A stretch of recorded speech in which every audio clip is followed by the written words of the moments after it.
Welcome back to The Toast. I'm so excited. Everybody's so excited. For my guest co-host today, nobody is better for the job than the woman herself. It's Bethenny Frankel. Hello, Bethenny. Welcome to The Toast. Hello. This is so real. I can't believe you've never been on The Toast before. You're so toasty. I am toasty? You're so pop culture. You have an opinion about everything. We're always talking about you on The Toast. I feel like I'm not even going to say anything today. I'm just going to let you do your thing. Oh my God. You must say something. I'm just like, this is so real. You're so good at this. You're so good at this. You look gorgeous. I was saying before, I appreciate you dressing up. You match the set unintentionally, but it's always so nice when people dress up to come on The Toast. It's like a little bit of like a sign of respect, you know? Maybe it's toasty. It's very toasty. Cute. Okay. Obsessed with you. Thank you. Like you, I don't even know. You've had so many eras, and I know you're like thriving in your TikTok influencer era right now. You're crushing it. And I feel like before you had like your businesswoman era, like your guest shark era, then of course your reality era. And I've been with you, I have to say, through all of them. Wow. I was watching Housewives in high school, and I was so vested in like the Jill Bethenny. And so it's really been a pleasure to watch your growth as just a fan. And now having you on the podcast is a dream. We're always talking about you. You're always making news, Bethenny. It's so straight. It's so funny because I think about it. Someone the other day was asking me about, I was speaking at Harvard Business School, and they were asking me about the plan. They were asking me about the plan and what my plan was. And the truth is, I haven't really planned any of this at all. So it's always as much of a surprise to me. I thought that I would sort of fade into some version of obscurity when I left reality TV, which most do. They still have some things that they're doing, right? So that didn't happen, and the first time, and then I came back to reality TV, left again. It didn't happen.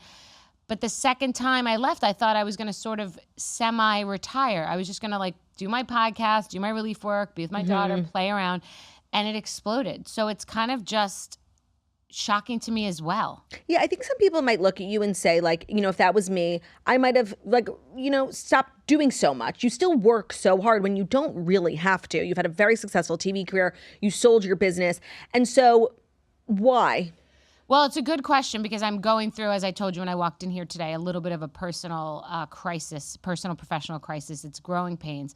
So, and the answer why is this last couple of years since 2021 when I just was playing around, not realizing this would go viral. I didn't even know how to do social media. It was bad lighting. It was like I didn't even know how to use the camera. It exploded. And it's like the tables are hot. And so I always say when the tables go cold, I'll walk out. I have no problem with it. All of this is gravy. But the tables went so crazy. The more I turn things down, the more I get, the more I don't want to do it, the more it comes. So it's been a very ironic thing because my book was a place of yes, but now it's becoming the power of no. The more we say no to things, the more money gets thrown at us, the more that's happening. And most of this is happening sort of behind the scenes, and most people don't realize how massive it is. So because of how massive it is, what I'm building, I have the choice being so close to the end zone, like so close to other extraordinarily big things happening that I can't ignore it. I want to see how far I could really take this because it's never been so big. And I thought it had been the biggest it had been.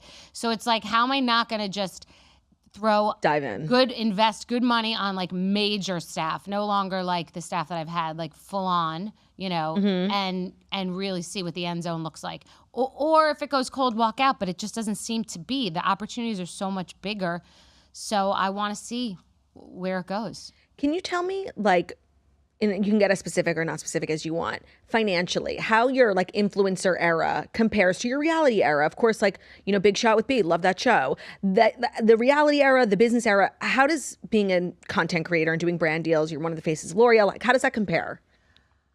The business now is much bigger than my biggest day being on the cover of Forbes magazine selling Skinny Girl. Wow, really? Yeah. That's shocking. I know. Because Skinny Girl was huge. How much did you sell Skinny Girl for? I won't say. Oh, it's not public? No, it's public. Okay. What they say, what they think, which is not so far, but You've never shared? No. Why? I mean, I had an NDA, and it's also like it will become the main. It was a lot of money. Yeah. It was a lot of money. It would have been a lot more if it was a couple of years later, because of the space that I created, meaning I created that space that then other people like Ryan Reynolds and George Clooney and other people monetized, but I was the first. But you were also the first with the skinny. No, that's what I'm saying. I invented the skinny margarita and the low-calorie cocktail space and the canned, like Yeah. society. I invented this category. It was a very dead wine cooler category, and I created the ready-to-drink category as we know it today. Yes, but you were also the first, like, sort of celebrity face of an alcohol brand. Maybe not the first, but the biggest. Well, no, because it was like Dan Aykroyd and like, yes. Right. It was the first, like. It was huge. Yeah, it was huge. And it's so crazy because I don't think people think about, like, every time I get a cocktail, I order a skinny margarita. And, like, that's you. Well, I have exes say that every time they go on a date with a girl, she orders a skinny margarita, and the man will cringe. He'll be like, honestly, it's that's a shock such collar. a slay for you. Could you imagine? You can't forget me, bitch. Never. I'm on every date. I love that. Every person, yep, every man I've ever been with has to listen to this every time. So you make a TikTok about everything in your life, mostly food and beauty, but anytime you have a thought, you share it. Yes. And sometimes that results in people disagreeing with you in a page 6 headline. How much do you let that influence your strategy? Or you still just like free ball it all the time? Oh, I don't have a strategy. I free ball it all the time. I don't have a strategy. I have a thought, I guess. But the truth is, while you and I will do some fun sounds today and things like that, that's not what people really want from me. That's not what really has created the success. It's always been people investing in me. They weren't really investing in the skinny margarita, although it was a good idea. It was the trust in me because Trust. and so now it's really layered. Like that most people, there are many people that don't like me. I'm polarizing, but the studies say, like focus groups and things like that, say that people trust me. They believe me, even if they don't like me. Yeah, no, I think when I was talking to Jackie about it, we were like, it's so crazy how like you have built this entire thing exclusively on trust because you don't need money, right? So you can turn down a brand deal. Most content creators can't. And so we know if you're doing an ad, like you've used the product sufficiently and like it really passes your test of approval, whatever that may be. How do you really, is there an amount of money that really can penetrate like a brand if you don't like the product, but you will still do it or no? No, because it often happens that, I mean, the Midnight Cream that I broke the internet with and now the Lumi Glotion was just something I was using and then they called me. That was like a almost discontinued product. Which one? The Midnight Cream was in the back. It was one jar in Santa Barbara in some drugstore. I just saw it and was intrigued, tried it. They started freaking out because it went millions of views and they had not focused on it. Yeah. No, yeah, they had to start making it. Right. So, and now the Lumi Glotion in a larger size is because of me talking about the body. But The Lumi Glotion is everything. for the body, Yeah. people have been using it for the face, but I kind of made that popular. And so they then have to produce or make a bigger size because the people want it that way. So it's not usually somebody coming to me. It's usually something I've liked or discovered, and then they're coming to me. So It makes it easier. yeah, there are some obviously times that someone will want me to do something and I don't connect to it. I don't understand it. I'm like, I can't say enough about this. And the people would know if it was inauthentic. Like, Right. And then you lose all credibility. you don't lose all credibility because I watch so many social media influencers talking about 10 beauty products a day, and it makes me cringe because they're just not telling the truth because you can't say so many interesting things about so many products in a day. They're just not that great. It's not that interesting. Right. So, but people, it works. I just am not that kind of person. I don't like the way it makes me feel. I'm a perfectionist. I like everything to like feel like it hits the spot, it's right, and it lands, and it's a personal thing. You also come from a successful place where this is, like you said, gravy, and you can be turning things down, which is a huge win for you. Well, we do because time is more of a commodity than money, and now there are too many brands that want to do things with me. So now we're really saying no, no, no, no, no, and they're finding more money. Ridiculous budgets, yeah. That's so crazy. Yeah, it's good. It's great. I love it. It's been so fun to watch. Obviously, you have a lot of opinions on lots of things, and this is a pop culture show, so we're going to be talking today about everyone and everything. Is there like a show you're watching or someone right now that you're obsessed with? Like, what are your thoughts on Taylor Swift? So it's a great question, and it's a good clickbait question for the toast. I would like to burn the toast today. Okay, so my thoughts on Taylor Swift. I don't know much about her, and I often feel there have been other people. This is not a throw Gwen Stefani under the bus because she's pretty and seems interesting, but for whatever reason, like I never connected to her. Like I wasn't not a fan. I just wasn't a fan. There are people that are on your radar and not.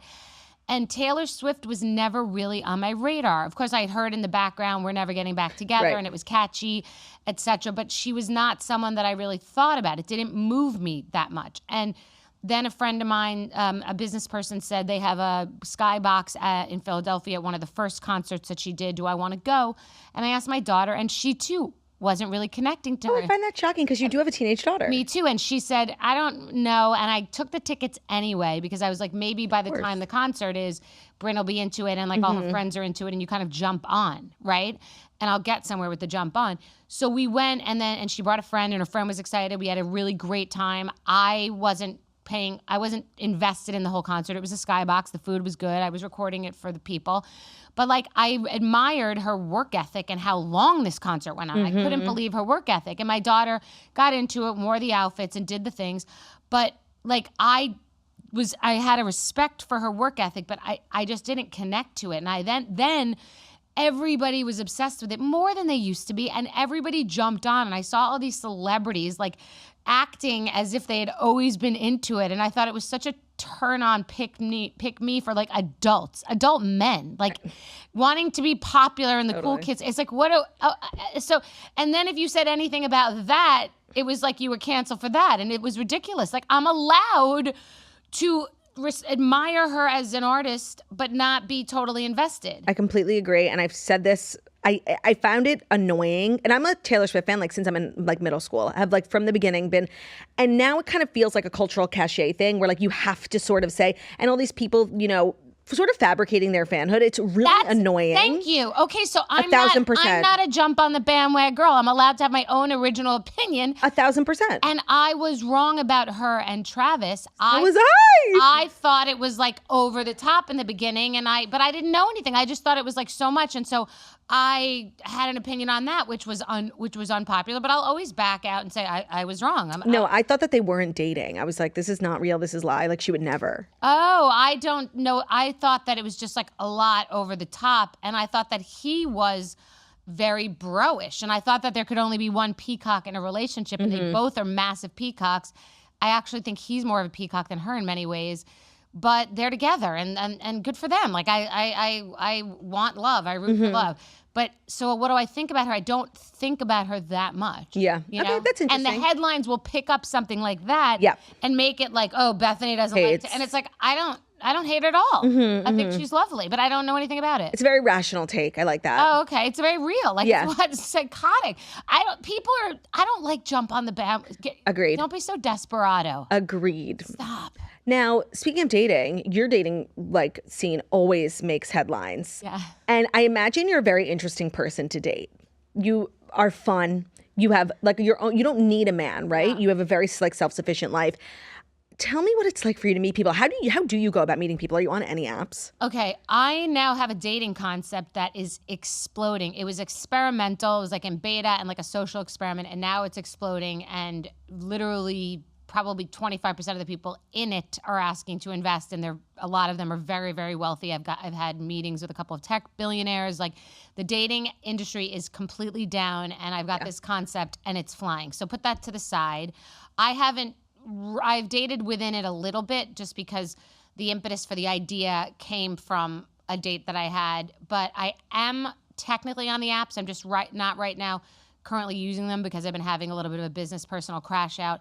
Also because I have been dating and I've met some interesting people. So I don't want to overload and I'm a little full. But that's good. But I have always had excellent game. Like, oh really? Like I could see that. And at each era where I go through a breakup, I always think I'm like aging myself out and it won't be the same as it was before. And it's like there are people at my state. It's been wild. And a lot of these men that I'll go out with will literally be like blowing off 35-year-old women. I'm not kidding. It's been 3 situations. Or someone was with me, then gets with like some hot Instagram model and then is still calling me. And I'm like, what are you doing? I'm 20. I could be her mother. But like, so I think I am an interesting person to date. So I'm told. What do you think is the most effective way? I'm going to get my phone and show you some messages from someone. Oh, you absolutely have to. Okay. So I like just a couple of very successful Where's people. Bethenny's phone? Hold on. I love this. And what do you think is the most effective way to meet people? Not the apps. Well, we'll do this after. I'll do this part after. But just like, I'm so excited. I've loved every minute with you. I mean, I don't want people are into my game. Like I'm sure. Yeah. So it's going well. So what was your question? What's the most effective? Yeah, like to meet people. For any age. Okay. So you have to let people know that you're out there, but not in a desperate way because there's such a nuance of people I do better on my own than with anyone else, Right. like setting you up. Women gatekeep, men can't be bothered and will say, oh, there are no good guys out there. And a woman who's like, I'm looking or I'm open, it can seem desperate. So it has to be like, you have to position it in a way where it's confident, where you're like, yep, I've been celibate for 9 months and I am now ready. Like, it's my choice. You have to position it in a confident way as far as explaining to people that you want to meet someone. And then you do have to dabble, I believe, in the apps. The matchmaker industry is the biggest scam of anything I've ever seen. Okay, And Patty Stanger hearing this. and Patty Stanger, I gave her, I'm not speaking about her specifically. Years ago, she set me up on one date with one guy, and it was a good date. So I mentioned that because this has been disruptive in the matchmaking industry that I've said this. I've gotten calls from many of them, some asking me for jobs, some saying, but all I'm going to say is that in my personal experience and about now like 35 to 40 people within this dating concept, every single person who has used matchmakers, every single one, no exceptions, has said it has been the biggest waste of money that they've ever spent, and it's snake oil and it's spaghetti against the wall, and it's just they have to get their numbers because they'll charge you $150,000, $250,000 and tell you can get 8 matches. And Is that how much it costs? It goes between like 30 and 250. It's a big Wow. swing. But there's no difference in the quality of what the 30,000 or the Right. 250 give you, and they'll guarantee you a certain number. So they're just checking off boxes, and now we have people cross-referencing that the same guys they're just sending out. Yeah. And some girls get paid to go out with guys so they can check the box. Like, it's a whole. Oh my, scam. I'm not saying that every single one is doing all of these things, but I have yet to have one person say that this has been a worthwhile thing that they've done, men and women. Now, I apologize if I'm bopping all over the place, but you do have so much going on, and I've never sat down on a podcast with you, so I'm just going to quickly shift gears. Okay. Something I've really noticed very interesting about you is your public life, right? You had this huge divorce, and it was all played out publicly, and you guys shared one child together who was totally, not anonymous, but offline. Right. And that recently changed, and I was curious what motivated that decision. I mean, it recently changed in the tween years because I was posting her a little and she was around and we were in the pandemic. Now I don't really do it much. If you notice, there's been a shift because she's a teenager and she wants to have some version of a normal life, and people are fans of mine. I skew very young. Sorry. You have a very young. interesting demographic. I have a very young demo, shockingly, because people my age that I'm talking to don't speak the language that you and I speak. But you cover all the bases because you do come from Bravo, which skews older, but now you're crushing TikTok, which skews much younger. I feel like you're kind of a marketer's dream. It's going well because I thought that, so to answer the question, she's in very little. She has her own social media that she's doing, but I don't really include her that much anymore because I want her to just post the pictures of herself that she wants to post and let her do what she wants to do. And she's not thirsty for this at all, which I love. Love. A lot of things come to her. A lot of things get offered to her, and she's very grounded, and I'm grateful for that. But wait, we were just saying, we're talking about the skewing the young. Oh, your demographic. I thought that I was the crazy aunt to these kids. Like, I was my friend's daughter's. She has 4 daughters, and they were like, "We're obsessed with you." And I'm like, "Why?" Like, I thought it was because I'm crazy, and like they were like, "No, they were like, you're the only one we believe." That's so nice. I think that this generation could really use someone like you. Well, I appreciate that. I think it's like a lot of them will be like, "Mother, I wish my mom were like you," or, so I like that. Yeah. It's nice. But I think you're a positive influence. But it's bridging the gap of like, they think I'm somewhat cool, which is shocking because I don't think I'm cool. You're extremely cool. I mean, you have great style, the watches, everything. You know what my favorite thing about you is? And I was just reading comments on your TikTok and people were saying it too. I really appreciate you, no matter who your demographic, whatever. When you do a TikTok, you know the words. And I think that is such an underrated quality. Really? Because I'm so sick of seeing people, especially celebrities, like people who aren't content creators by trade. I'm so sick of them doing TikToks and not knowing the words. Like, don't do it. Right. You know the lyrics to every fucking song. I do. I'm a Old jukebox. songs, new songs. I'm a jukebox. I have that skill as well. You And people, do? I do. I know every song to every lyric. It's We just should like do Rapper's Delight today then. Okay, I actually don't know a lot of rap music. Sorry. Oh, okay. But like my genres, I know, and it's so impressive, and I think it really speaks to the quality of your content. Honestly. Really? Yes, and every time I'm like, I never pass a Bethenny lip sync video because I'm like, this bitch knows all the words. Yay! All right. Well, I'm going to do another one today. I have to do one today. Okay. It is one of your greatest qualities, and I have to say, from like the community of people who find it annoying when people don't, Thank you. Well, I didn't know that was a community. I'm so happy to be big there for time. them. Wow. Like if you're gonna lip sync, do it right. So what do you love the most about social media? Do you live knee deep in it? Like Ever since I had a baby, I'm 10 toes deep. I'm not knee deep in it now. I love it.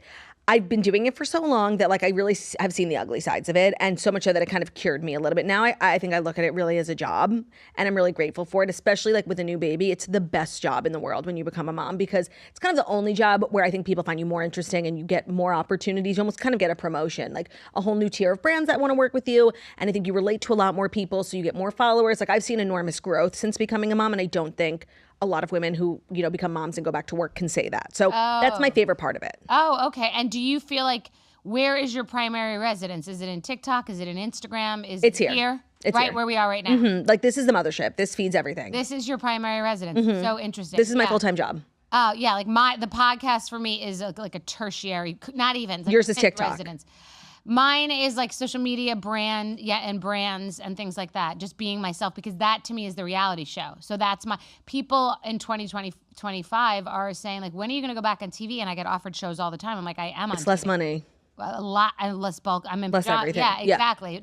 Only young people understand that. So in hiring recently a chief creative officer and a president of production for content, I met with a lot of the people from the talk shows, like the big talk shows, like the Ellen, the Views, whatever. They are dinosaurs. Yeah. They don't understand. I asked a couple of them, like, what are you loving on social media right now? They really couldn't. Oh, there's a woman who makes Italian. They couldn't really give an answer. And I'm like, oh, you don't live there. Oh, wait, you don't really get it. And by the way, you did do talk. I did it. The Bethenny show, that was everything. Did you hate doing that? Yes. Yeah, I feel like I can sense that now. Yes, because I don't like bulk and I don't like traffic control, and I like doing it myself. So that's the reason. I don't like to be bogged down, shackled. Please don't take this the wrong way. Even sitting in a chair right now and having headphones on with a microphone, for me, that like my team keeps being like, wait, we have to do like something like this, like shoot it and produce it, and it's a show, which I admire. And you thrive more like on the whim. I need to be in the wild. Yeah, I'm not good at being sitting down. Like, I think you're doing a great job so far. No, here, yes. I know what you mean. But it's a place to visit. Yeah. It's not for me to be like, I'm doing a couple of big podcasts next week, but it's not for me to be like every day my bread and priority. butter. Yeah. Yes. Now, speaking of primary residences, you've recently switched yours up. Yes. You left New York, and I feel like that was like truly a recession indicator. Like Bethenny's leaving New York. I know. You are, whether you like it or not, like a part of the fabric of New York. I grew up in the city. Like everybody was talking about you in the city. Like, and you've gone Hamptons, you've gone Connecticut, but you've always sort of just been a part of the fabric of New York. Talk me through your decision to leave. That was crazy. Wait, what's so crazy is I would look at my team and be like, well, I'm not the first fucking person to get on a plane. No, especially a lot of your former castmates have made the move. No, but there was 27 articles. It was like it's international insane. news. It is. It was crazy. It's insane. I know, because I think it's what you said. It was like I am embedded in New York. I am a native New Yorker. And I think it just shocked everyone. But I also think it's because I'm a business person and a real estate person that people are like, wait, what's going on? I think a lot of people look to you because you're just very smart and you've had success in business and in real estate. And so, people who have thought about leaving New York will like, oh, well, Bethenny's going. So it's kind of like it's an indicator. It was a little bit of an indicator also because I've become at this, ripe old age, an influencer. So it has had some influence. A lot of people have reached out to me from all levels of CEOs and be like, oh my God, you started it, but I'm moving. Yeah. And I'm like, this is crazy. Am I now taking credit for people moving to New York? What was the main reason? Well, if I had been still in New York City in the Hamptons, I'm not sure if I would have done it, because for a while I was thinking I wasn't ready, and I don't know if I would connect here, even though I went to high school here. I have a past here. I bought an apartment here last year and I was really enjoying it, a condo. And then Connecticut was drowning me. It was really soul crushing for me. It wasn't where I was from. I didn't understand why I was there. I was in a big giant house on a compound, and it was kind of suffocating me. It made me feel very lonely and slightly depressed. So I justified it as in a couple of years my daughter will be in college, and like that's when maybe there'll be some version of a move. But something happened in the meantime that I can't get into that was a little traumatic in our life and our household. And I took the opening. I asked my daughter, and she was just ready. We both, like Thelma and Louise, without jumping off a right, of course, cliff. Of course. We're ready to make this move at the same time together. And we really are very much like these like ride or die people. She's my daughter, she's not my best friend, but we just go through the same things from totally different perspectives, almost like Jamie Lee Curtis and what's her name? Lindsay Lohan. Yeah. Like we're the other day, I told you, like, I woke up in the morning, I was like a little overwhelmed, and she was like, Mama, can I stay home with you? And I'm like, absolutely. Like, she needed a day, I needed a day. Sometimes we come together for different things. So we both happened to come together on a line on March 19th here, and I just took the opening, and the way that I sold the house in a week, the way that I got the new house in 3 weeks was nothing short of crazy. Yeah, no, I feel like you should get a Medal of Honor from like DeSantis or something. Like, you are moving people down here. I think I might be. You definitely are. Yeah, I know. I should get a Medal of Honor from DeSantis. 1,000%. Yes. A lot of people said they're going to move here because of me and sort of want my approval about it or my advice about it.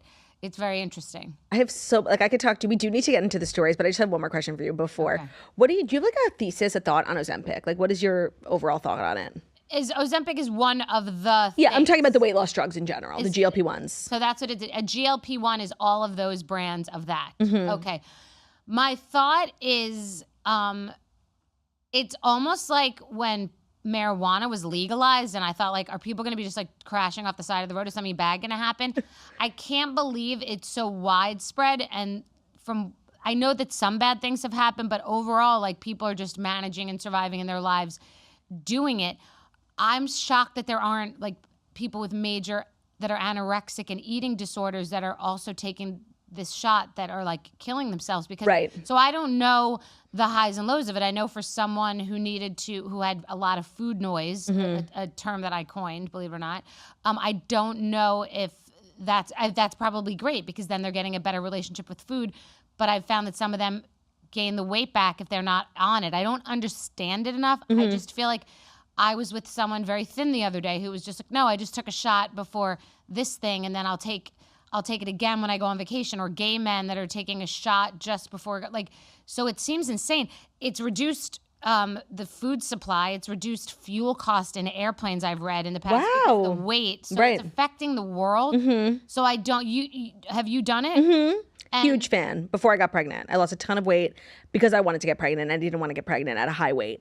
And once I'm done breastfeeding, I will be going back on it. Okay. To me, it's like a life-saving. Like, I love obsessed. It's like a management tool. It's not an addiction, but like I'm addicted to the feeling. But what do you think of very thin people? Like, what if I on the dark Okay, so web. Jackie Goldschneider from Real Housewives of New Jersey is like always going off about this, and I kind of like hate everything she says about it because she does have experience with like a very, very severe eating disorder, so she hates it. And while I'm sorry that that happened, that doesn't mean there aren't people who need it, you know? And a doctor would never fucking prescribe it to somebody like Jackie Goldschneider or somebody who doesn't need it. Of course. So like, well, yeah, anything can be abused. That doesn't make it bad. No, of course. Anything. I'm a huge fan. Like, I think I'm saying, but I could go get it right now, or no, because the doctor wouldn't prescribe it. I buy it on the dark web. No, I'm sure you can find like a med spa that'd shoot you up for like $50, but I would. That's what I'm saying. So then, but wouldn't I become like severely anorexic? Like what? Yeah, like, you know, is it happening to people? I don't think you would become severely anorexic. I don't know if you have like a propensity or a history of eating disorders, but like, no, it's not for everyone. But everything's not for everyone. No, I just mean, aren't some people abusing it and getting painfully thin, and it's like probably, yeah. Okay, I also think, but so have diet pills, I guess. I also think that for people that don't need it, there's a very bad look to it. It looks a little bit desperate. I mean, like physically. Do you mean physical? Yeah. Like you could see these older women that are in age inappropriate bathing suits, and the skin is kind of like, it just looks weird. Sometimes people look just strange, and it looks like they're not in their own bodies. Do you know Brooke Snyder, supermodel? Yes. So on her, she has a show with her sisters, and they're all like 1 pound, gorgeous supermodels. Okay. And they are on it. They tell it? They admit it? She talked about it really openly, and some of the sisters were like getting worried about Brooks. But I just saw her last week. She looked good. Like, she didn't look like... No, she looks great, but they were showing, like, I guess since the time she started her modeling career, she has lost 30 pounds. And you see her at her previous weight, and she doesn't look like somebody who has 30 pounds to lose. And then, like you said, you saw her last night, 30 pounds down, and she looks great. So, and she was very open about the fact that, like, yes, it's not the healthiest thing. She's not a good candidate for it, but, like, this is what it takes to be a supermodel. And wow. And she is the biggest model in the world right now, and she wasn't going to be. She is? Oh, yeah. Literally? Yeah. Well, I'm a supermodel also. Yeah, supermodel snack. Yeah, no, so she literally is that's a big word. She's a supermodel. Wow. Yeah. Okay, well, she was great. She was like, And her and her sisters all take it because they all do different like modeling. And they dabble. They don't consistently take it, but you know, if they have a big shoot coming up or whatever, like you said, a trip. Wow. Yeah. Right. Wow. Yeah. Okay, well, that's interesting to know. And what is it doing? It's just making you want to eat less. It's not... So I guess it's... You're not burning fat more. No, it's per person. So like for me, my experience was like you said, food noise, just getting fuller quicker, still eating balanced meals. Some people, you know, you can change your life while you're on it and like live a totally different lifestyle, or you can keep making the same bad decisions and you still lose weight, right? Because that's how it works. One thing I just find funny is the people that are white knuckling, wanting everyone to think that they're not on it, and it's so obvious, and it's just so stupid. Nobody cares either way. Now, I think now it's been totally destigmatized. Like everyone's on it. In the beginning, But you can't go back and unlie. no. They still have to live in the lie, and they were heavy their whole lives, and then all of a sudden, and you're like, stop. And then you feel bad for the people who are losing weight without it, and they're getting all the allegations. And it's Oh, like, that's true. you might as well have just gone on it because we all think you did it anyway. Yes, that's funny. No, it's a very delicate balance, like being a public figure and losing weight. Yes. I do want to get your take on a couple of pop culture stories. So without further ado, I am going to dive into the Fast Five stories. Today's episode of The Toast is brought to you by AT&T. Few things are better than when someone's already on it, like AT&T. Staying connected matters, and that's why AT&T has connectivity that you can depend on. Guaranteed, or they'll proactively make it right.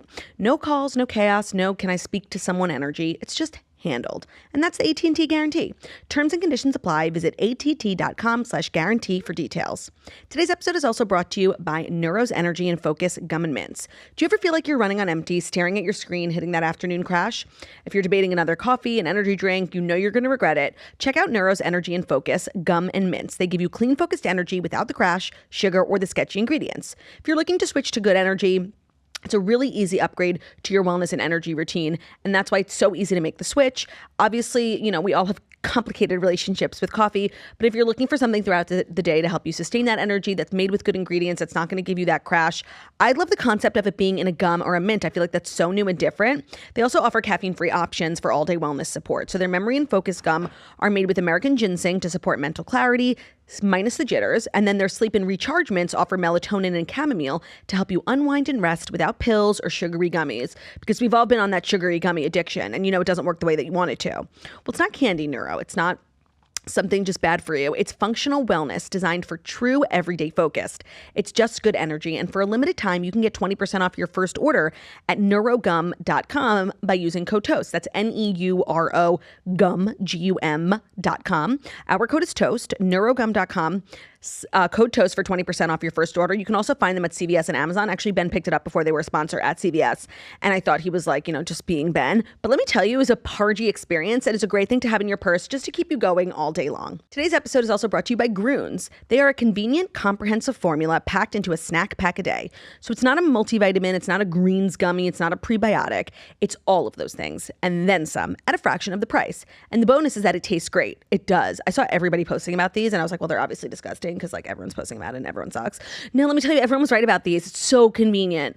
Makes you feel like a kid again. As we know, generic multivitamins only contain around 7 to 9 vitamins, but Groons have over 20 vitamins and minerals and 60 ingredients, which include nutrient-dense and whole food, vegan, nut-free, gluten-free, dairy-free, and no artificial colors or flavors.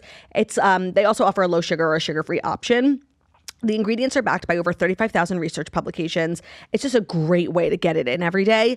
Sometimes, like some of these wellness doohickeys, it's just too much. You know, I can't be doing that every single morning. But you know what I can be? I could be taking a couple of gummies every morning that taste delicious. Yeah, I definitely can do that. Groons is parchy. Everyone's taking Groons. I feel like everybody's talking about Groons. Great thing to throw in your purse, keep in your car. I'm like a car girl now. Yeah, I drive to work here. And it's a great thing to just keep in the dash, as the kids say. Visit Groons.co and use our code TOAST at checkout for up to 52% off your first order. That's GRUNS.co. Use our code TOAST. That will get you up to 52% off your first order, but only when you go to Groons.co and use our code TOAST. Today's episode is also brought to you by Quince. The air, you feel that? Feels a little crisp. And that means it's time for Quince, because comfort is the best gift of all. And Quince delivers layers that last. Sweaters, outerwear, everyday essentials that feel luxurious, look timeless, and make holiday dressing and gifting effortless. So Quince has it all. $50 Mongolian cashmere sweaters made for everyday wear, denim that never goes out of style, silk tops and skirts that add a polished look, and of course down outerwear built in to take in the season. Perfect for gifting or upgrading your own wardrobe. Quince Italian wool coats are at the top of my list this year. Like a Pargy wool coat is just such a vibe. And then I went to go get like a designer one and it was thousands. Like I was shook. It's staggering the cost of a wool coat these days. Well, by working directly with ethical top-tier factories, Quince skips the middleman and offers prices 50% less than similar brands. Everything I've ever gotten from Quince really has stood the test of time. It's classic, it's well-made, it's, you know, it weathers really well season after season. I've had a couple of items from them for a couple of years. So step into the holiday season with layers made to feel good, look polished, and last. And if you're looking to get something for people on your list that's like a little bit more elevated, but you don't want to break the bank, Quince is a great resource to use for for holiday shopping. It's perfect for gifting or even for keeping for yourself. Go to quince.com/toast for free shipping on your order and 365-day returns. Now available in Canada too. So for our Canada swirlies, we're pretty big in Canada. Check out Quince. That's QUINCE.com/toast. And that link will get you free shipping and 365-day returns. Quince.com/toast. Are you watching Dancing with the Stars at all? I'm watching clips of it. I'm not invested on it. Well, last night, the craziest thing ever in the world happened. Let me hear. Prince William made a cameo. I did not know that. Yes. Wait, what? It was a video cameo, but still, it was crazy. Okay. So Robert Irwin, the son of Steve Irwin, Crocodile Dundee, Okay. he is probably going to win, honestly. He's like so amazing. And they did his little package and he was talking about how it's, his dad's legacy is so important to him. And he is this sort of international figure. He meets with Prince William and he was missing this event that he goes to every year because he's on Dancing with the Stars. And so because he couldn't be there, Prince William sent a video. Oh my God. Look. I love Prince William. Love. Isn't that shocking? And what was he saying? We're supporting you. We're so proud of you. You're making us so proud. You're honoring your dad's legacy. He was all so nice, but I was shook. Like not him being on Dancing with the Stars. Did you ever do Dancing with the Stars? I've been asked since the beginning. Yeah. Literally since You're a perfect the person for it. beginning. I'm not. Never. I don't want to do it. It looks like so much work. No, it's longer than your pregnancy was. Are they still doing it? Like it's so true. You know when someone's still pregnant, like it's enough already. Have the friggin' baby. No, there's still 6 couples left. It's enough. Like I have deal fatigue. I was interested for a couple weeks and now I have deal fatigue. But why was the girl Xandra who came on here? Didn't she? She was like did a video like out and proud for Irwin too. Does she know him? Was she on the show? No, she wasn't on the show. I don't know what her connection. She baiting being on the show? No, I don't think so. But like the thing is, Dancing with the Stars is a cult. I've only recently started watching, and for years, like people I know who watch the show are obsessed with it. They go to the tour. It comes to Radio City. Really? They dance live. Oh, someone's getting married because it's like very incestual. All the pros marry each other, have kids together, divorce. Yes. People are fucking obsessed with it. Now I'm enjoying my time watching Fun. I love Alex Earl. You tune in? Now I'm watching once a week. It's my first time ever watching it. And I will say, like, I do understand the cult hype. Like, it's fabulous. They came in and brought it this season with all the talent. Alex Earl, Crushed, all of it. Robert Irwin. Like, it's Dylan Efron guy, right? Yeah, no, the casting this season, I agree, is supreme. But also, like, Kris Jenner came to support Ilaria. I said the same. I was shocked. So now everybody has to have, like, a major... But this takes the cake. Right. We're going to have to talk about the Kris Jenner party, too. Okay, well, I want to know your thoughts on Meghan and Harry not only being there, but then asking for the photos of them to be deleted. Okay, that's so funny that you said asking. Was that confirmed? Because sorry, it wasn't. I just assumed. Oh, I said it yesterday, too. But the headlines were sort of indicating that somehow Kim, their group wanted to take them down. Like they quietly took them down as if it was their choice. And I did on my podcast yesterday, which hasn't aired yet. I was like, why is that sort of the tone of the articles? It has to be that opposite. Because they don't want people to feel that they're hobnobbing with the Kardashians. Like right, but so don't go. It's just, listen, this has been the number one hot thing I ever did in social media that didn't need to be done for what happened was talk about Meghan the day before her Oprah interview. I remember. Said Cry Me a River, and it really just hit sideways. There were 2 brand deals I lost, all of this. Really? Yeah, it would. Yeah, like hundreds of thousands of dollars. So crazy. Because of that, people were scared. Okay, because of she was saying she was suicidal, and because of the talking about the racism. Yes, so that was like it just hit at the wrong time. Then everyone started not everyone. Many people started really agreeing with me, and that was a too early take. That was an early. I was going to say, I feel like people only really started criticizing her very recently. Like it only became acceptable, to criticize her. It used to be a thing where you couldn't say anything. Not very recently. It was around the Netflix special, the book, yes. The whole thing. Okay, but I was very vocal at that time in saying, I'm sure they're both lovely. I do know someone who I've met a couple of times. Her ex-husband. I'm sure Meghan's. Yes, I met him like personally. We a while. Somebody set you up. We met in the lobby of the Soho House in Chicago and just sort of like flirted and then started talking and then met once in LA. Very briefly, we talked about doing a project. He said his ex was a woman from a show called Suits. I didn't know what the show was. I didn't know the woman. Months later, I see pictures in Us Weekly of Harry's dating someone, and I text him to be like, "Is this your ex?" And he's like, "Yup." And I'm like, I go, "You think she's gonna close?" And he's like, "Oh." she'll close. And I don't want to get into more about that, but he was like, she'll close. So I thought she was wonderful. It was so great for the monarchy. I liked the message, all the things. When they left, I was really more just talking about like their decisions through the Netflix, through the trying to put 50 pounds of shit in a five-pound bag. It just seemed like had they been managed properly or really been strategic, like played chess, it would have been such a different outcome. I don't know what happened to Amal and George. They're close friends. Like, I want to be best friends with George and Amal way more than I want to be at the Kardashians. Like David Beckham and Victoria. Like, where's that? Like, why wasn't she like they should have come to the States and been like friends with Michelle and Barack? Like, so many things. It seems like people like in Hollywood Justin Trudeau at the, repel them. Like, they want nothing to. So that's why I was actually pleasantly surprised to see her at the party. I'm like, that's what you should be doing. Like, you're fabulous, you're rich, you're skinny, you live in LA. Like, go to the Kardashian Bezos party. Like, well, no, but they did it a while ago. They did something with Chris and Ellen. Ellen, and yes. Before, like in Montecito. Yeah. I this is the life I like wanted for her. And so for her to, I'm of the belief that she asked them to take the photos down for whatever reason. Well, no, it's not whatever reason. It's basically you can't ride two horses at the same time. So you can't like be all about the podium and the philanthropy and the don't really care, the supernatural muted tones and don't really care about all of this flash and cash and then hang out with the flash and cash. That's why I have always said Lauren Sanchez is Meghan Markle with no rules. Honey Badger don't give a fuck. I love that. She doesn't have to answer to anyone. She can do what she wants. She can have her tits out. They can donate money how they want. And she and Jeff, who I know, are great. I don't care what anyone says. They're great. They're doing what they want. They're allowed to hang out with anybody they want. Okay. And I've known her for years, since like she first met Patrick, who I knew, her ex-husband. Okay. So I've known her for years and talked about her. Meghan is trying to be so many different things. And I just don't think that she herself is fully aware of who she is. So you can't be I can be authentic, exactly who I am, piss people off, don't piss them off. I know where I stand and I make mistakes. I'll come back to the line.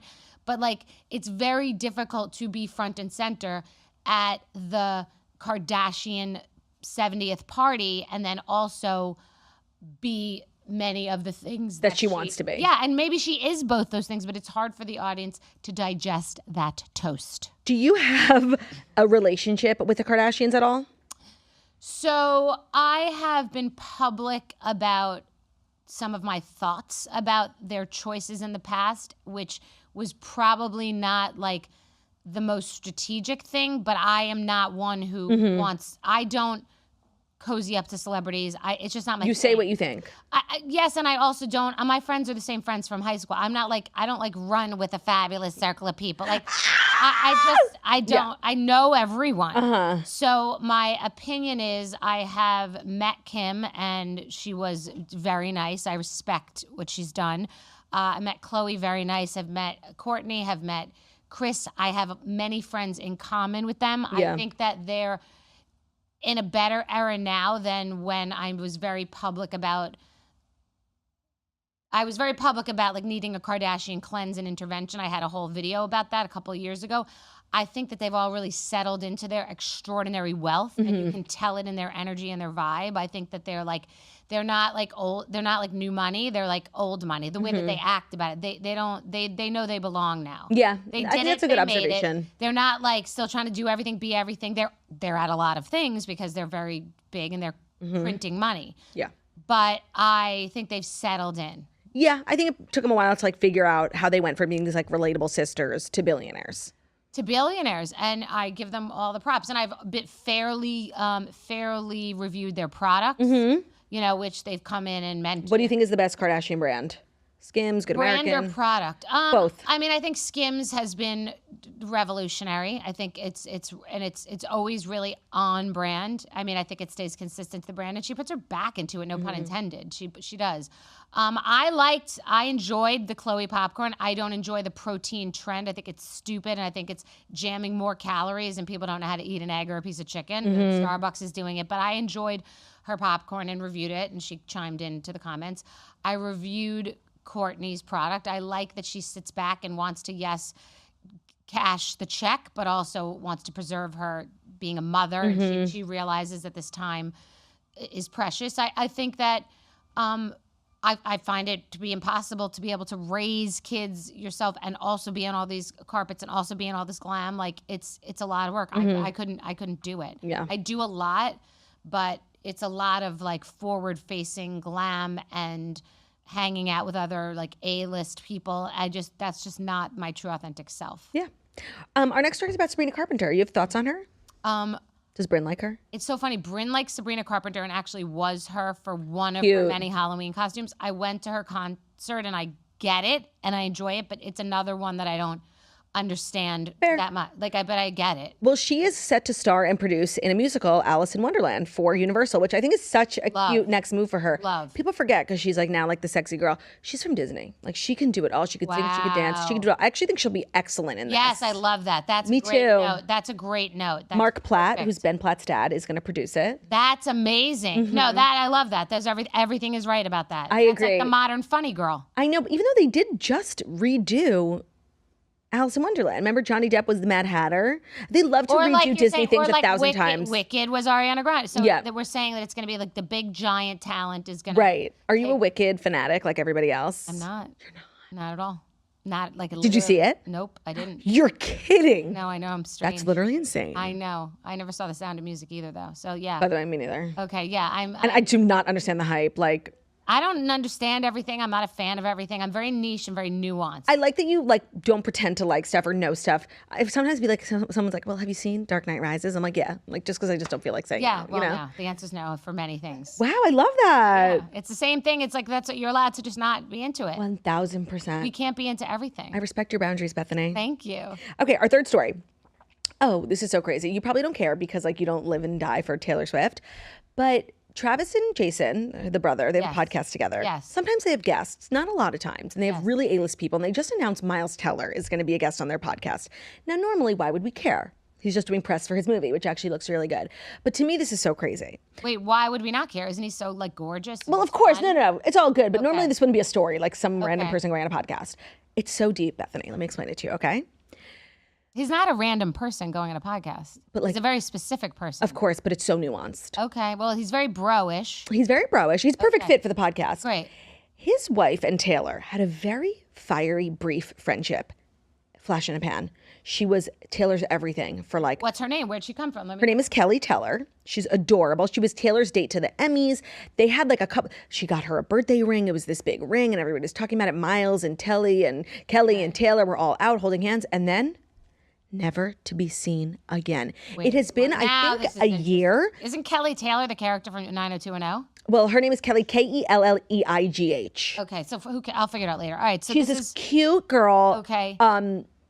Became fast friends with Taylor. Taylor ended up casting Miles in a music video. It was like this kind of beautiful like year where they were just best friends. Like, okay. And then never to be seen again. And now a lot of people have speculated that there was some sort of falling out. They don't really talk about it. Like 2 days ago, Miles Teller was asked on a red carpet if he'll be attending the wedding, and he was very weird.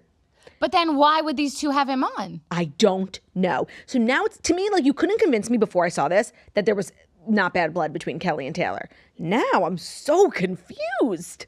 I just don't understand. Unless the media of it is why. Like they're going to have him on and it's going to get so much PR because of what you're talking about. But that's very niche and nuanced too. I know. I just think it's so gangster that like Taylor, so listen, I'm a business person first. So when you ask me about being a fan of Taylor and all these things, and I'm agnostic, I love that it's a realm.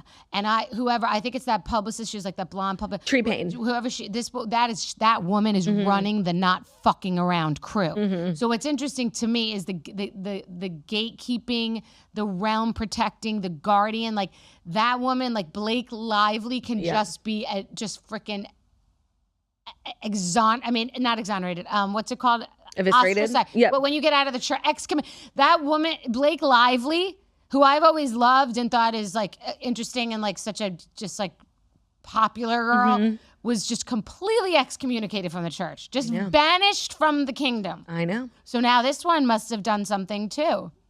You would think, yes. But Miles Teller's a big get. No, you're saying they could get anyone? They could get anyone. They've had Adam Sandler. People who don't. They had Leonardo DiCaprio a couple of weeks ago. What's your theory? You have to have a theory. No. You don't it takes a lot to confuse the fuck out of me because I was so sure. Fascinating. I have no idea. I guess you could just chalk it up to business, but they're not. They don't always have guests. They don't have to have guests. Like they do it because like someone they're a really big fan of. They get the biggest people in the world.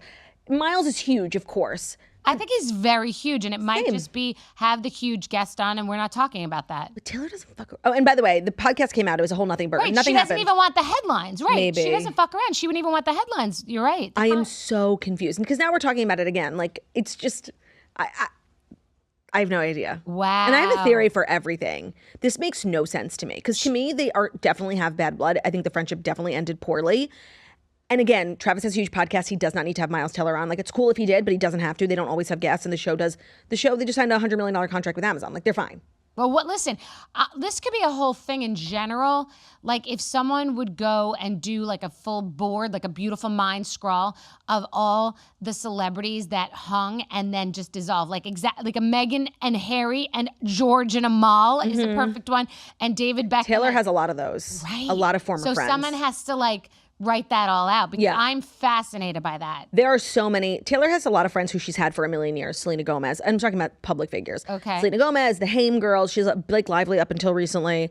But there are a lot of girls she does not fuck with anymore that like used to be ride or dies. But Kim Kardashian used to be best friends with Brittany Larsa. Gastineau and Larsa. Brittany Gastineau, yes. Brittany Gastineau, they were best friends. She was part of the crew. You don't see, and I don't know if she's still friends with Lala. I think she is, but not. She is. Okay, but you know listen.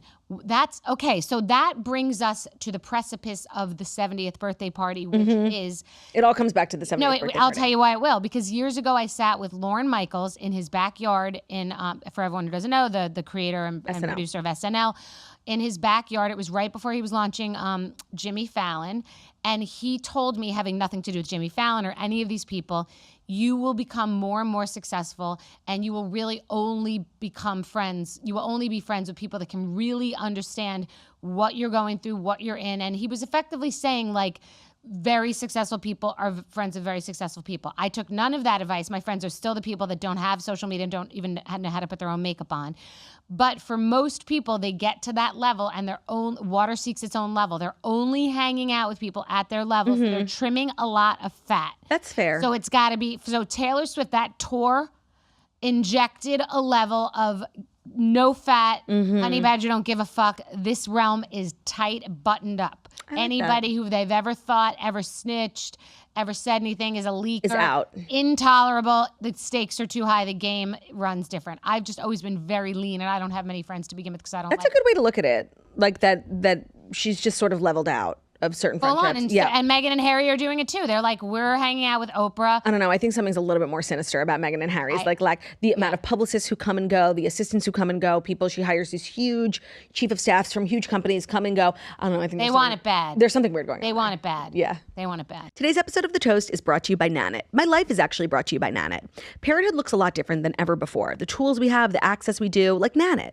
Think about how obvious it feels to track your own steps, your own sleep, or how you wouldn't leave your house without your smartphone. Well, it's hard to imagine parenting today without a smart baby monitor that lets you see your baby anytime, anywhere, and so much more. I just got a new Nanit because I had to get one for down here. Let me tell you, I'm now in possession of 5 Nanits.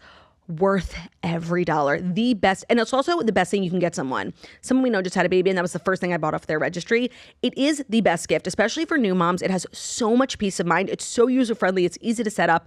They have a ton of different products, and it will be your most used app. Like my screen time is Nanit 24/7. Their new Smart Baby Monitor system features a dedicated screen and an uninterrupted at-home viewing. Pairing with their beloved app, you can see your baby wherever you want, whenever you want, in crystal clear HD video. It's giving you peace of mind. It's giving you just like, especially for first time moms, I don't know if this goes away, but like having the app on your phone and just checking throughout the day, especially if you're out working, if you're just busy, it's the best feeling in the world. You really cannot put a price on the peace of mind that it gives you. And they're really the one baby item that I can't live without.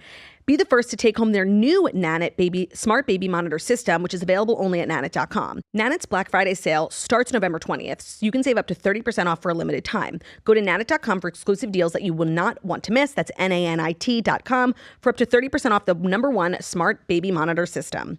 Today's episode is also brought to you by Fatty 15. Super excited to share with you guys C15 from Fatty 15, the first essential fatty acid to be discovered in more than 90 years. It's an incredible scientific breakthrough to support long-term health and wellness, and you guessed it, aging and longevity. The founder of Fatty 15, Dr.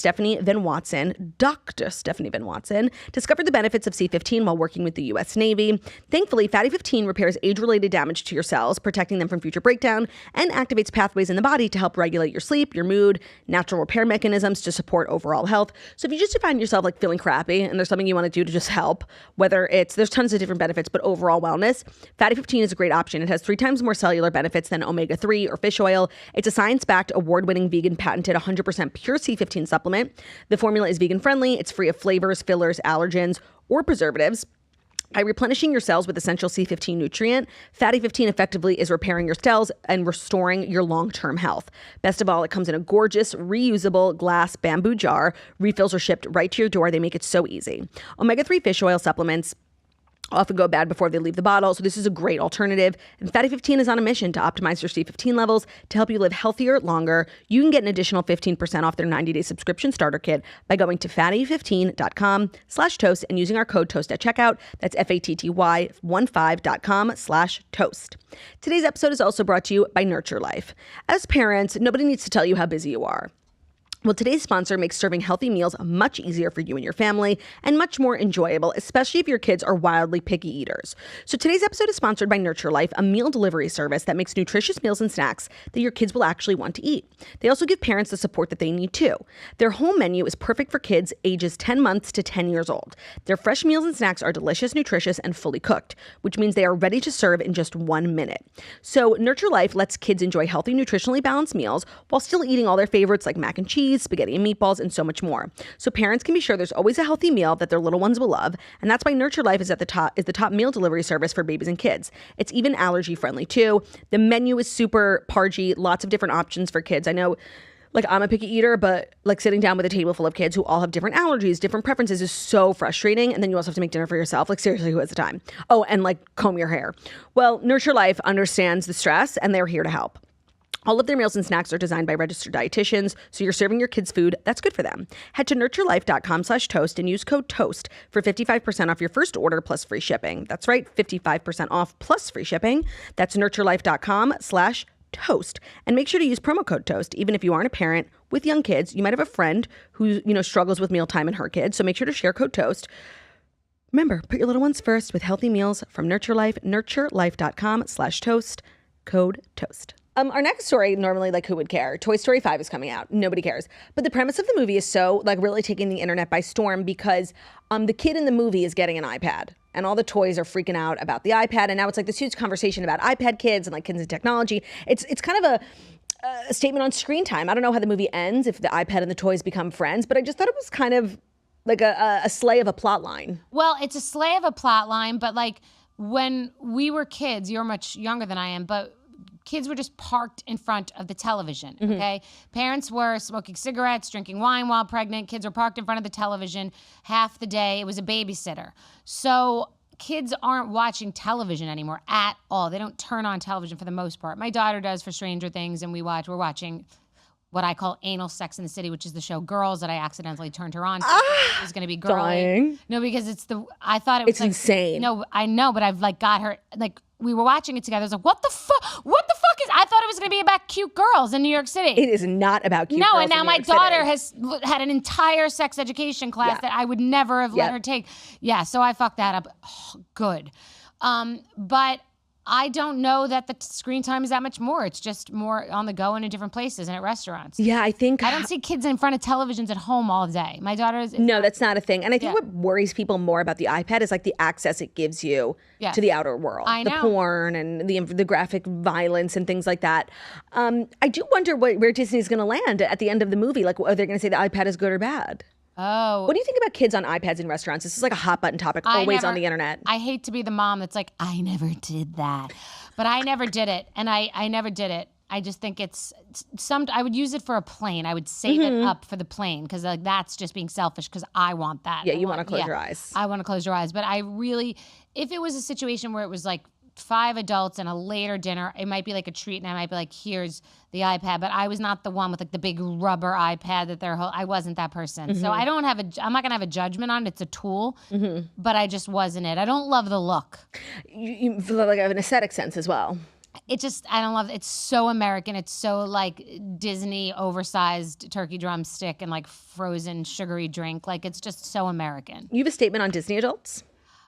A statement on Disney a thesis, adults. if you will? I guess there's a if it bends, it's fine. If it breaks, it gets crazy. But I think like it's a happy place. It's fun. I like it. I enjoy it. I like rides. It's nostalgic. I love, So it's made many people happy. I mean, I don't know. How could that, right. What are you doing? They're not going there like putting rubber bands around their arms, shooting up. It's like you're going and like putting ears on and being a little over the top. But like I live in fuzzy pajamas all the time. There's a version of that that's a little Disney adult. Wearing Care Bear pajamas around the house. There's a version of that that's like not appropriate. I don't disagree. But I love that's that. who I am. Yeah. So there you go. Our fifth and final story is some really unfortunate news. Okay. Ariana Grande is apparently still with that guy, Bach. They have proved that they're still going strong. I assume that they were totally broken up because I haven't heard or seen anything. But she posted a picture on Instagram November 11th. She was wearing a black strapless gown and she stood sandwiched between SpongeBob and some guy named Danny. So they're still together. I thought for sure they weren't. What's the I don't understand. Okay. I don't know anything about this because I know you don't watch Wicked. So who's Bach? Okay, so that's a character he plays. His name is Ethan Slater. And he got cast in Wicked, which was kind of miraculous because up until this point, his biggest career accomplishment was playing SpongeBob on Broadway. He's kind of like a theater guy.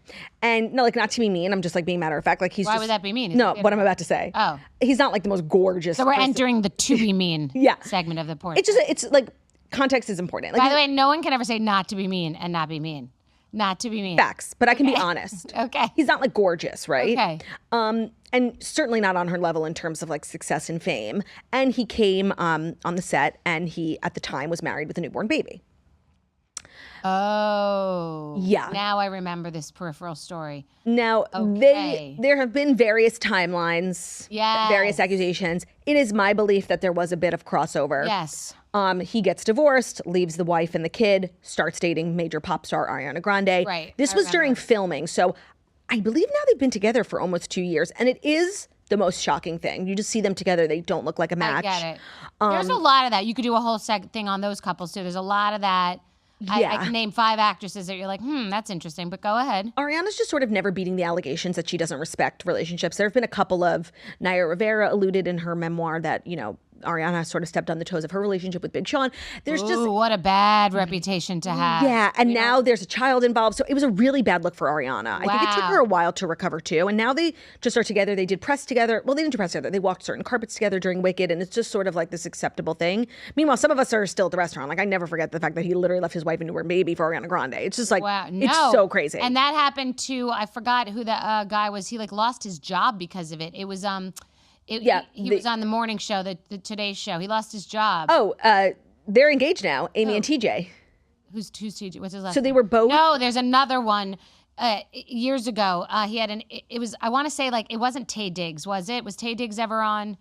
I don't know. No, it was a good-looking black morning reporter on the Today Show years ago. And what did he get caught doing? He lives in Jersey near Snooki, and like he was in a relationship with a woman while his wife was pregnant, and it was but he got it way worse than here. And then I think the one who also that Brandi Glanville, of course, Sheena Shea, that one hit hard. Like they're still together. That's what I'm saying. They took the heat way worse than Ariana, for sure. No, the heat can be different levels for different people. And the thing is, if you're going to break up a family, you have to stay together forever. That's why, like, Eddie Cibrian and Leanne Rimes, it was so wrong what they did, of course. But, they are together 100 years now. They have a family. Like, maybe it was true love. Didn't it also happen with, I think it happened with the one who's now with... Jason Aldean. No. Ray Donovan, his ex-wife, is who? You're saying Liev Schreiber. his ex-wife, Naomi Watts. Yeah, she's with that actor, and it happened with him too. They had an affair? No, who's the actor she's with? It's like I have no idea. Naomi Watts. Billy Crudup or something like. No, did I make that up? No, that sounds right. Is Billy Crudup with Naomi Watts? And they were together during her marriage to Liev Schreiber. I feel like I'm creating stories that don't exist. Hold on a second. I'm cracking up. But there are a lot of examples like that. Like Jason Aldean left his wife. I believe it was a little bit. What is it, Billy Crudup?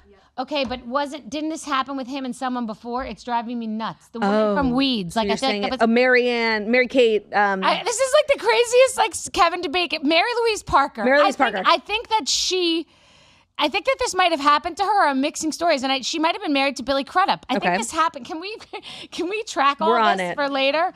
Let's slow this down. Did Mary Louise Parker? Was she pregnant and with Billy Crudup, and he was with someone else? I might be making this up. We have to cut it out. We'll have to cut it out.